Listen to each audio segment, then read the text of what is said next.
মানে এই সাধারণ একটা 20 টাকা দামি মজুর জন্য এই 20 টাকা একটু খারাপ দেখবো। আল্লাহ মুই ভিডিও করে কি করি করি সাধারণ একটা 20 টাকার মজুর জন্য তাই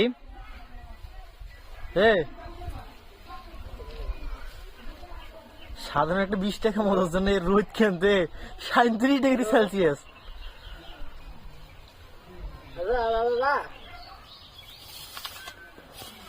এটা শোনার না নাই কিন্তু নেট বেশি একটা ভালো নয়। মানে এই রোহিতের দ্বারা ফ্রি ফায়ার খেলাবো কিছু চোখে দেখা যায় চোখে দেখা যায়। ইসকা দিয়ে দে শহীদ ভাইয়ের সাথে বাজি চলতেছে পাগলা। শহীদ ভাইয়ের সাথে বাজি চলতেছে। এটা ওই রোহিত 20 মিনিট যাই থাকবে একটা মজো ফেলে দেবে। ফ্রিজে একটা মজো আছে এটা দেবে।